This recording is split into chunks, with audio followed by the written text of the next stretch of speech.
Tapi biasa kita nyonya tak mendoakan yang paling baik, yang terbaik.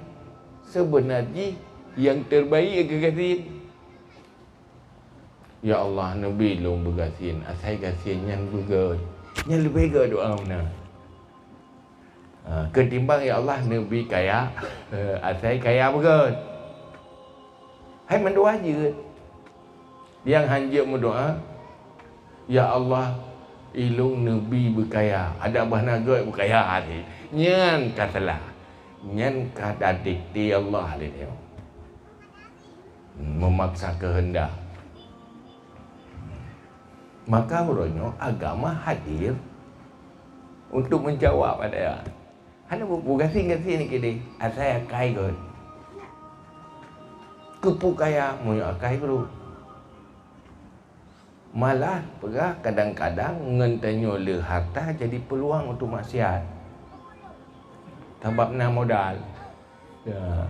Bukan nak mu judi, mu hana modal, kiban nak mu judi mah. Murung main chip yang hana pulsa ti. Kalau baik-baik dah pulsa. Daru tu main judi. Man bukan bak nan rezeki kapan kai main judi. Man keluar. Ya kan? Maka itu Allah tengok orang akhirat tahu dengan sini memang rendah. Tapi menyoganya kaya iman, kaya ilmu, kaya akhlak. Itu calon-calon manusia hebat sebenarnya.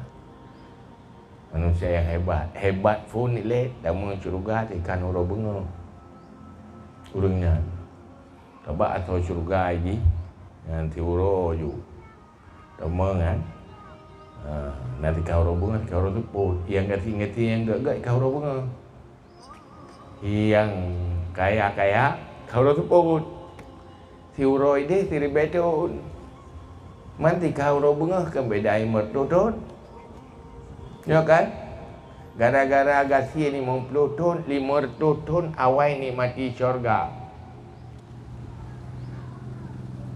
Korban ini korban 50 ton. Lapa tinggal awai nikmati syurga. Kental thôi 5 tahun. Memang menang. Kebuka hura-hura memanglah agama lagi. Maka urang saleh-saleh ia ke betina harta nyopu kai roh. Nyopu racun. Wate ka susah ke? Ya alhamdulillah. Marhaban syiari salihin. Selamat datang orang. Ya, tanda-tanda atribut-atribut orang yang saleh. Sebab urah hidup Nabi yang paling le cobaan anbiya. Kemudian aulia. Kemudian ulama, kemudian amsal fa amsal. Itu manusia paling banyak cobaan dari Allah.